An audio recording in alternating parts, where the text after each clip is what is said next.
Hello everyone, कैसे हैं? उम्मीद करते हैं कि आप स्वस्थ होंगे, मस्त होंगे। और आज आपके सामने एक नए टॉपिक के साथ आए हैं, और जो कि आपका क्या है, मिश्र धातु, एलॉय। और जो कि आने वाले एग्ज़ाम के लिए, जैसे यूपीएससी, पीसीएस, एआरओ और others exam, SSC, CGL, bank, railway, group D, other एग्ज़ामों में आपके लिए बहुत ही महत्वपूर्ण होगा और आपका मदद करेगा एग्ज़ाम को क्रैक करने में। तो आज के इस सेशन में हम आपको बताएंगे क्या होता है मिश्र धातु। मतलब मिश्र धातु मतलब एलॉय। एलॉय क्या होता है, मिश्र धातु के बारे में डिस्कशन। और विभिन्न प्रकार के हमारे मिश्र धातु होते हैं, जैसे कि आपने सुना होगा बहुत सारे मिश्र धातुओं का अमलगम सुना होगा, कॉपर और जिंक का मिश्रण सुना होगा, जस्ता, ब्रॉन्ज, सोल्डर और टिन, आपका जो है स्टील, स्टेनलेस स्टील सुना होगा, गन मेटल सुना होगा। बहुत सारे हमारे क्या हैं, आपके जो है मिश्र धातु पाए जाते हैं। और मिश्र धातु का मतलब होता क्या है, दो या दो से अधिक धातुओं को जब क्या करते हैं, मिक्स कर देते हैं, एक विलयन बना देते हैं, और विलयन को बनाने के बाद उसी को ठंडा कर लेते हैं, जिससे हमें क्या प्राप्त होता है, मिश्र धातु प्राप्त होता है, जिसे हम इंग्लिश में एलॉय कहते हैं। और क्यों हम दो धातुओं को मिलाते हैं, दो धातुओं का मिलाने का कुछ रीजन होता होगा कि गुणों में क्या आ जाता है, सुधार आ जाता है। जैसा कि आपको पता है कि आपका क्या है, लोहा क्या है, आपका एक प्रकार का तत्व है जो कि धातु है, और इसमें बहुत जल्दी या ऑक्सीकृत होकर जंग लग जाता है जिसमें। लेकिन यदि आप इसी लोहे में यदि हम जिंक को मिला देते हैं और उसको अगर लेप लगा देते हैं, तो इसमें लोहे का ऑक्सीकरण नहीं होता है जल्दी, और आपका जंग नहीं लगता है, जिसे आप क्या कर सकते हैं, जंग प्रक्रिया से बच सकते हैं। तो जिसे हम लोग क्या कहते हैं, गैल्वेनाइज आयरन बोलते हैं, गैल्वेनाइज आयरन बोलते हैं, जिससे में जल्दी जो है आपका जंग लगता नहीं है। तो ऐसे बहुत सारे आपके क्या है, मिश्र धातुएं पाई जाती हैं, जिसका क्या होता है, हम क्या करते हैं, जिसमें गुणों में परिवर्तन आ जाता है। ठीक है, तो आइए चलते हैं। आज का जो है यह पीवाईक्यू क्वेश्चंस है आपका, जो कि आपके आने वाले एग्जाम में बहुत ही मदद करेगा। और उसके साथ साथ ही आप अच्छे से मेहनत करिए। जो भी वीडियो है इसको आप क्या करिए, लाइक करिए, शेयर करिए, और जो भी हमारा जीएसलॉजी चैनल है उसको सब्सक्राइब करना ना भूलें। आइए चलते हैं क्वेश्चन की तरफ। जैसा कि आपसे फर्स्ट क्वेश्चन पूछ रहा है, निम्नलिखित में से कौन सी मिश्र धातु नहीं है। आपसे पूछ रहा है कि कौन सा मिश्र धातु नहीं है, आपसे बोल रहा है। तो स्टील, पीतल, ब्रांच और आपका क्या है, तांबा। तो यह आपका क्या है, एमपीपीसीएस 1998 में क्वेश्चन पूछा गया है। और आपसे क्या पूछ रहा है, मिश्र धातु। हमने क्या बताया कि आपका क्या है, जब दो धातु प्लस क्या करते हैं, हम धातु को क्या करते हैं, या आधातु को क्या करते हैं, हम इसमें मिला देते हैं, तो हमें क्या प्राप्त होता है, हमें मिश्र धातु प्राप्त होता है, जिसे हम लोग क्या कहते हैं, एलॉय कहते हैं। क्या कहते हैं, एलॉय। तो आपसे क्या पूछ रहा है, मिश्र धातु नहीं है। आपको मालूम है कि स्टील हमारा क्या होता है, मिश्र धातु है। और पीतल भी हमारा क्या है, मिश्र धातु है। ब्रॉन्ज भी हमारा क्या है, मिश्र धातु है। और बाकी जितने भी आपका तांबा जो होता है वह हमारा मिश्र धातु नहीं होता है। यह एमपीपीसीएस प्री 1998 में पूछा गया है। तो तांबा जो कि हमारा क्या है, केवल कॉपर है, यही हमारा क्या है, तत्व है, धातु है। बाकी ये सब क्या है, आपके मिश्र धातु हैं। तो ये भी ऑप्शन गलत हो जाता है, बी भी गलत है, सी भी। तो करेक्ट आंसर क्या हो जाता है, आपका डी हो जाता है। आइए चलते हैं नेक्स्ट क्वेश्चन पर। कथन ए, यह एसर्शन रीजन बेस्ड क्वेश्चन है, आपसे पूछ रहा है जस्तेदार लोहे में जल्दी जंग नहीं लगता है। अभी हमने जस्ट आपको बताया कि गैल्वनाइज आयरन जो होता है उसमें जल्दी आपका जंग नहीं लगता है। लोहे के ऊपर जिंक की परत को चढ़ा देते हैं जिससे आपका क्या होता है, ऑक्सीकरण उसका आसान जल्दी नहीं होता है, क्योंकि ऊपर से जिंक की परत होती है और जैसे ही जिंक की परत क्षरण हो जाती है, हट जाती है, तब उसके बाद आपका लोहे का क्षरण होता है। तो यहाँ पर जल्दी जंग नहीं लगता है और यसद में उपचयन क्षमता है। आपको मालूम होगा वैद्युत रासायनिक श्रेणी में आयरन आपका नीचे पाया जाता है और जिंक आपका क्या होता है, ऊपर है श्रेणी में, और जितने भी ऊपर हैं वो सक्रिय धातु होते हैं, उनमें उपचयन प्रक्रिया जल्दी होती है। तो आप देखेंगे कि आयरन नीचे है इस वजह से, और आपका क्या होता है, जस्तेदार लोहे में जल्दी जंग नहीं लगता है। यसद में उपचयन क्षमता ज्यादा है। जी हाँ, यदि हम बात करें लोहे की अपेक्षा में आपका जिंक में क्या होता है, उपचयन जल्दी होता है, ऑक्सीकरण ऑक्सीडेशन प्रक्रिया जो होती है वह जल्दी होती है। ऑक्सीडेशन मतलब आपका ऑक्सीजन के साथ जुड़ना, तो जिंक बड़ी जल्दी से ऑक्सीजन के साथ जुड़ जाता है, लेकिन आपका क्या है, जब उसके ऊपर हम परत लगा देते हैं तो हमारा लोहा जो होता है वह सुरक्षित हो जाता है। तो इसलिए आपका कथन क्या है, ये भी सत्य है, और उसके साथ साथ इसका आर भी क्या है, रीजन जो है ये भी क्या है, सत्य है। तो ए और आर दोनों सही हैं और आर ए का सही क्या करता है, स्पष्टीकरण करता है। आपका क्या है, स्पष्टीकरण या गलत है, बी सी भी गलत है और डी भी गलत है आपका। जस्तेदार लोहे की चादरें जंग से बची रहती हैं क्योंकि उनमें निम्नलिखित परत विद्यमान होता है। अभी हमने जस्ट आपको एक्सप्लेन किया कि लोहे के ऊपर जिंक की परत चढ़ी होती है जिसे हम लोग क्या कहते हैं, जस्तेदार लोहा कहते हैं। इसी को इंग्लिश में क्या कहते हैं, गैल्वनाइज्ड आयरन बोलते हैं, गैल्वनाइज्ड आयरन बोलते हैं, जिसमें आपका सीसा होता है, जी नहीं, क्रोमियम होता है, जी नहीं, बंग होता है, जी नहीं, क्या होता है आपका, यसद होता है। यसद मतलब आपका क्या होता है, जिंक। और यह आपका किस में पूछा गया है, IS प्री 1994 में क्वेश्चन पूछा है। तो याद रखिएगा, परत को, लोहे की परत को बचाया जा सकता है किससे, आपका जो है वैद्युत लेपन से या आपका जस्तेदार लेपन से, जिंक के लेपन से, ठीक है ना जी। गैल्वनाइज लोहा क्या होता है, लोहे पर लेप होता है। तो लोहे पर गैल्वनाइज आपका जो लोहा होता है उस पर किसकी परत होती है, आपका जस्ते का होता है। छत्तीसगढ़ PCS प्री 2011 में पूछा गया है। एल्युमिनियम का नहीं होता है, गैलेनिया का नहीं होता है, चांदी का नहीं होता है। एल्युमिनियम पृष्ठ प्रायः एनोडीकृत होते हैं। तो आपसे क्या पूछ रहा है, एल्युमिनियम पृष्ठ है, एल्युमिनियम का सरफेस है, प्रायः एनोडीकृत होते हैं। क्या होता है एनोडीकृत, एनोडीकृत इसका अर्थ है उस पर निक्षेपण होना है। निक्षेपण होने का मतलब उस पे, जिस पे जाके हमारी परत पे बैठाना है। तो यह किस पर होगा, या क्रोमियम ऑक्साइड की परत का होगा, या एल्युमिनियम ऑक्साइड की परत का होगा, निकल ऑक्साइड की परत का होगा और जिंक ऑक्साइड की परत का होगा। यह IS प्री 2000 में क्वेश्चन पूछा गया है।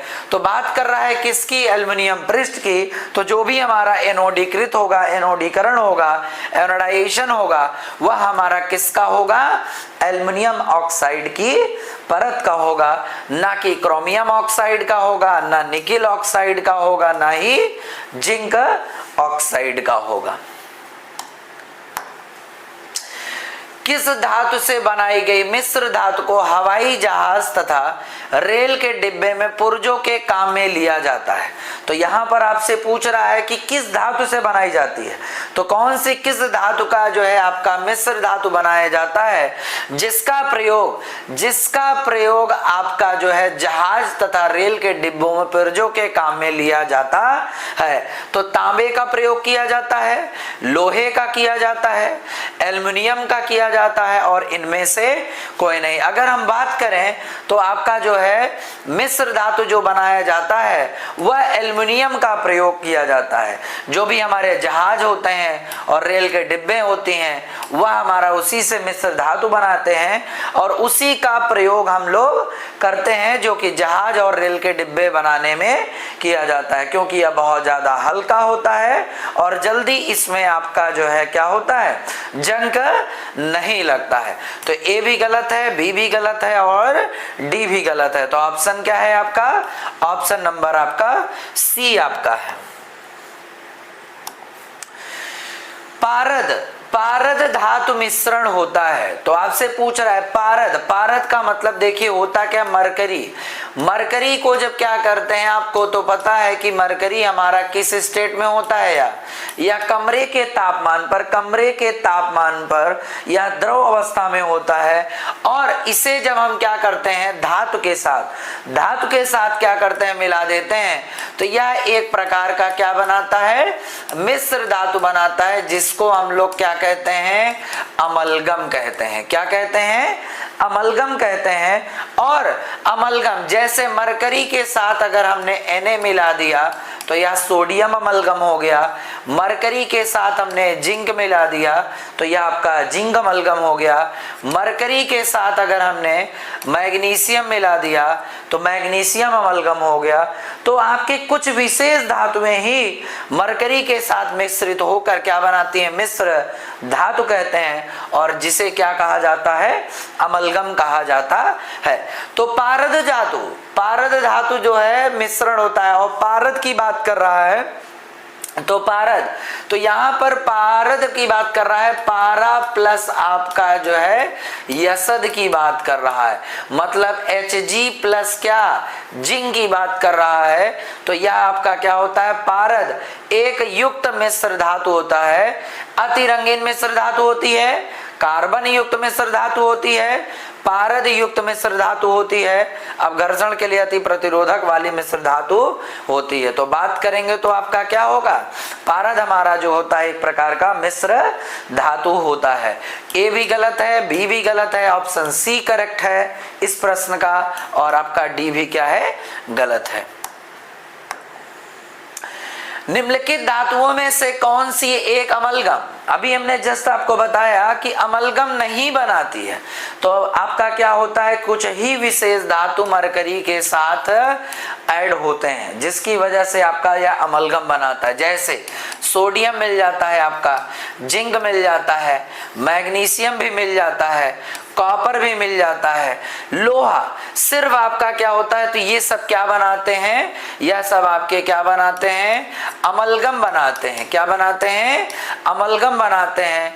केवल आपका यह IAS प्री 1998 में पूछा गया है, केवल सिर्फ आपका लोहा ऐसा धातु है जो अमलगम का मिश्रित नहीं होता है, किसके साथ, पारे के साथ। अर्थात ए भी आपका अमलगम बनाता है, बी भी बनाता है, मैग्नीशियम भी बनाता है, तो कौन नहीं बनाता है, आपका डी बनाता है, नहीं बनाता है। याद रखिएगा, लोहे को आप अमलगम के पारे के साथ आप मिश्रित नहीं कर सकते, मतलब यह आपका अमलगम का निर्माण नहीं करता है। निम्नलिखित मिश्र धातुओं में से किसे अमलगम कहते हैं। अमलगम का मतलब आपका एक घटक क्या होना चाहिए, मरकरी के साथ क्या मिलाते हैं, धातु को जब मिला देते हैं तो क्या बन जाता है, मिश्र धातु बन जाता है। तो जस्ता तांबे के साथ, यह भी अमलगम, यहाँ पर मरकरी है ही नहीं है। तांबा और टिन, यहां पर भी मरकरी नहीं है। पारा, पारा जस्ता यहां पर दिया, सीसा जस्ता यह भी नहीं है। पारा मतलब आपका Hg और जस्ता मतलब आपका क्या, जिंक। तो एक तरीके से आपका यह क्या है, यह आपका क्या हो जाएगा, ऑप्शन नंबर सी, जो कि आपको किसको बता रहा है, आपको अमलगम को बता रहा है। या यूपीपीसीएस मेंस 2012 में यह क्वेश्चन पूछा गया है। आइए चलते हैं नेक्स्ट क्वेश्चन पर। टाका, क्वेश्चन नंबर 10 पूछ रहा है आपसे, टाका एक मिश्र धातु है। यह भी आपका क्या है, मिश्र धातु पूछ रहा है। टाका जो होता है यह भी एक प्रकार का एलॉय होता है, जो कि किसका बना होता है, या टिन Sn प्लस किसका बना होता है, लेड Pb से बना होता है। तो टाका जो होता है आपका कैसा होता है, आपका टाका एक आपका मिश्र धातु है, जो कि आपका टिन और शीशे से बना होता है। तो यह आपका क्या हो जाएगा, ऑप्शन यहाँ पर क्या होता है, ए सही हो जाएगा। और बात अगर हम करें तो यहाँ पर बी ऑप्शन में क्या दिया है, टिन तथा तांबा। तो टिन और तांबा की बात करें तो यहाँ पर Sn प्लस कॉपर की बात कर रहा है। तो यह आपका क्या बनाता है, ब्रॉन्ज बनाता है। क्या बनाता है, आपका ब्रॉन्ज बनाता है आपका। तो याद रखिएगा। तो सेकंड थर्ड आपसे क्या दिया है, टिन, तांबा और जस्ता। तो यहाँ पर टिन Sn, तांबा कॉपर और प्लस जिंक। तो आपका यह भी एक प्रकार का मिश्र धातु है, जो कि क्या बनाता है, आपका गन मेटल बनाता है। क्या बनाता है, गन मेटल। तो गन मेटल में किस धातुओं का मिश्रण होता है, आपका टिन का होता है, तांबे का होता है और जस्ते का होता है। तो याद रखिएगा। लास्ट आपको दिया है टिन, सीसा तथा जस्ते का। तो टिन की बात कर रहा है Sn, Pb और क्या बोल रहा है आपसे, जिंक की बात कर रहा है। तो यह आपका क्या बनाता है, सोल्डर बनाता है। क्या बनाता है, सोल्डर बनाता है। यह भी एक प्रकार का सोल्डर भी कई बार एग्जामों में यह पूछा गया है, आपका सोल्डर किसका मिश्र धातु होता है। तो टिन Sn का होता है, Pb और जिंक का होता है। यह क्वेश्चन आपका यूपीपीसीएस प्री 2005 में और यूपीपीसीएस प्री 1996 में यह क्वेश्चन पूछा गया है। तो याद रखिएगा, आपका गन मेटल और आपका ब्रॉन्ज किसका, गन मेटल किसका मिश्रण होता है, टिन का, कॉपर का और जिंक का। और सोल्डर किसका होता है, Sn का, Pb का, जिंक का। और टाका जो मिश्रण होता है यह किसका होता है, Sn प्लस Pb का होता है। तो राइट आंसर हमारा क्या होगा, आपका ए होगा। बी क्या होगा, गलत। सी भी क्या होगा, गलत। यह आपको जो है ब्रॉन्ज मेट बनाएगा मिश्र धातु, या गन मेटल को बनाएगा, और यह किसको बनाएगा, आपका सोल्डर को बनाएगा। लेड आपका टिन और जिंक। सूची 1 को सूची 2 से क्या करना है, सुमेलित कीजिए और सूचियों के नीचे दिए गए कूट का प्रयोग करके सही उत्तर चुनिए। तो यहां पर बात कर रहा है किसकी, जर्मन सूची 1 में। सूची 1 में आपके जो भी दिए हैं वह सब क्या दिए हैं, आपके एक तरीके से मिश्र धातु दिए हैं। क्या दिए हैं, मिश्र धातु दिए हैं।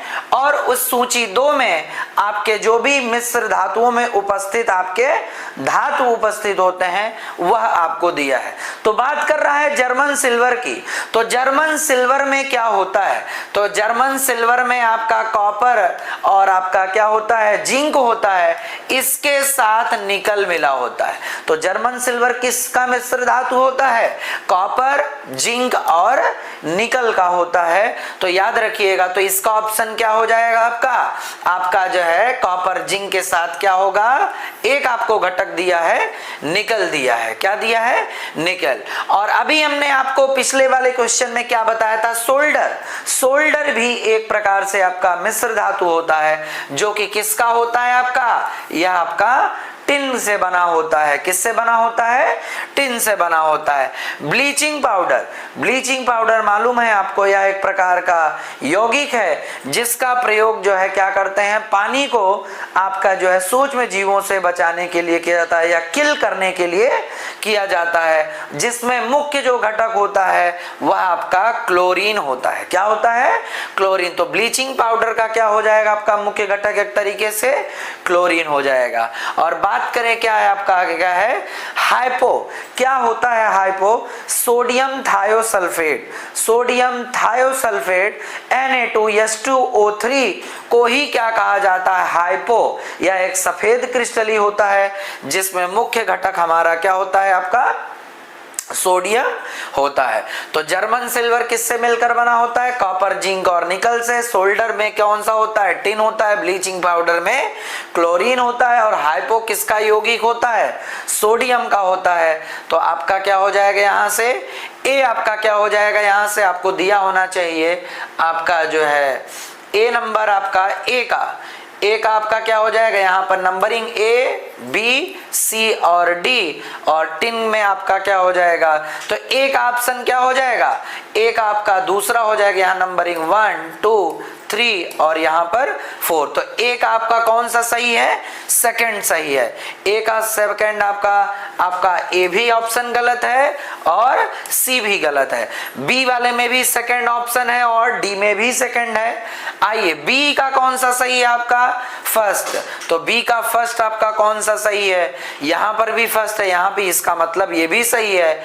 ब्लीचिंग पाउडर आपका क्या है, 4 नंबर सही है। तो सी का क्या है, आपका 4 है। तो सी का 4 आपको इसमें दिया है और यहाँ पर आपका क्या हो जाएगा, बी गलत होगा। राइट आंसर क्या है आपका, डी ऑप्शन होगा। और हाइपो किससे है, 3 से है। तो आपका कौन सा ऑप्शन सही है, ऑप्शन नंबर डी।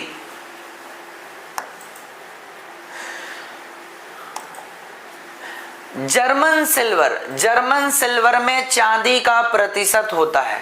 अभी हमने आपसे क्या बताया पिछले वाले क्वेश्चन में कि जो जर्मन सिल्वर होता है कॉपर प्लस जिंक और इसके साथ हमारा क्या होता है, निकिल धातुएं का क्या होता है, यह मिश्र धातु होता है। तो क्या जर्मन सिल्वर में आपका चांदी पाया जाता है, जब चांदी है ही नहीं तो अर्थात इसका परसेंट क्या हो जाएगा, इसका परसेंट क्या हो जाएगा, 0 हो जाएगा। तो जर्मन सिल्वर में चांदी का प्रतिशत होता है 1%, 5%, 0%, डी इनमें से कोई नहीं। यह यूपी पीसीएस क्वेश्चन में पूछा गया है 2003 में। तो आपका ऑप्शन क्या हो जाएगा, सी। बी गलत होगा, ए गलत होगा और डी भी गलत होगा, क्योंकि जर्मन सिल्वर कॉपर जिंक और निकल से बना होता है, इसमें आपका चांदी की मात्रा पाई ही नहीं जाती है। तो यह आपका क्या हो जाएगा, 0% हो जाएगा इसका आंसर। निम्नलिखित में से कौन सा तत्व जर्मन सिल्वर में उपस्थित नहीं होता है। आपसे क्या पूछ रहा है फिर से, भी जर्मन सिल्वर, अभी हमने बताया कि जर्मन सिल्वर में कॉपर जिंक और इसके साथ क्या होता है, निकिल का धातुओं का मिश्रण होता है। तो आपसे क्या पूछ रहा है, जर्मन सिल्वर में उपस्थित नहीं होता है। तांबा होता है, एल्युमिनियम आपका एल्युमिनियम नहीं है, जस्ता भी है, निकिल भी है। आपका कौन सा ऑप्शन नहीं गलत है, आपका जो है बी, जो बी आपका है क्या है, यही सिर्फ आपका क्या है, आपका जर्मन सिल्वर में नहीं पाया जाता है, बाकी ये भी पाया जाता है, ये भी पाया जाता है, ये भी पाया जाता है। तो आपका ऑप्शन कौन सा सही हो जाएगा, आपका कौन सा जर्मन सिल्वर में नहीं पाया जाता है। तो राइट आंसर क्या हो जाएगा आपका, बी। एल्युमिनियम को छोड़कर बाकी सभी हमारे तत्व क्या होते हैं, धातु जर्मन सिल्वर में उपस्थित होते हैं। निम्न में मिश्र धातुओं में से किसमें तांबे की मात्रा अधिक होती है, अधिकतम पूछ रहा है आपसे, किसमें पाया जाता है। तो अगर बात करें तो आपका यहाँ पर तांबे की मात्रा, कॉपर की मात्रा ज्यादा किसमें पूछ रहा है, या आपका जो है आपका पीतल में होता है। आपको मालूम है कि आपका पीतल जो होता है, कॉपर और जिंक, इसमें लगभग हमारा जो ये तांबा होता है वह जो है पीतल, इसी को हम पीतल कहते हैं, इंग्लिश में ब्रास बोलते हैं। इसमें हमारा लगभग कॉपर जो होता है वह 80% होता है और कितना होता है हमारा 20%। कांसा की बात करें तो कांसा में जो होता है हमारा तांबा जो होता है वह अधिकतम मात्रा में पाया जाता है। और आपको हमने बताया कि कांसा जो होता है एक तरीके से यह भी मिश्र धातु है। इसमें आपका क्या होता है, कॉपर लगभग अधिक मात्रा में 90% तक लगभग पाया जाता है। जर्मन सिल्वर भी हमने आपको बताया कि कॉपर, जिंक और उसके साथ क्या होता है हमारा निकल होता है। इसमें भी कॉपर की भी मात्रा लगभग 60% तक पाई जाती है। और गन मेटल में भी अगर हम बात करें तो कॉपर लगभग इसमें भी 65% लगभग पाया जाता है। तो सबसे अधिक मात्रा हमारा जो है तांबा किस में पाया जाता है, वह हमारा जो है किस में पाया जाता है, कांसे में पाया जाता है। और पीतल में कितना पाया जाता है, 80 और 20% हमारा जस्ता होता है। तो आपका ऑप्शन क्या हो जाएगा, आपका बी हो जाएगा। ए गलत होगा, सी भी गलत होगा और डी भी गलत। या यूपी लोअर सबऑर्डिनेट आपका प्री 2008 में क्वेश्चन पूछा गया है। आइए चलते हैं नेक्स्ट क्वेश्चन पर।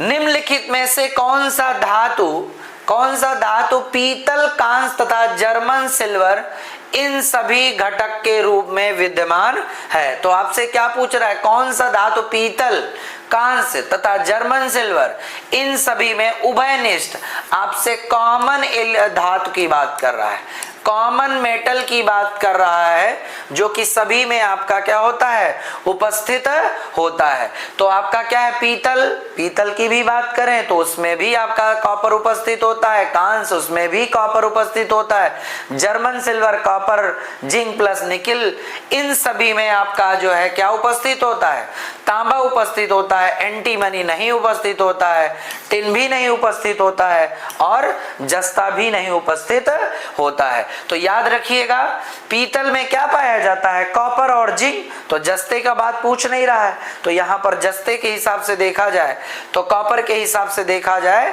तो आपका जो है पीतल किससे बना होता है, हमारा तांबे से बना होता है। जर्मन सिल्वर भी हमारा तांबे से बना होता है, कांस भी हमारा पीतल से बना होता है, तांबे से बना होता है। तो आपका ऑप्शन क्या हो जाएगा, ऑप्शन नंबर बी।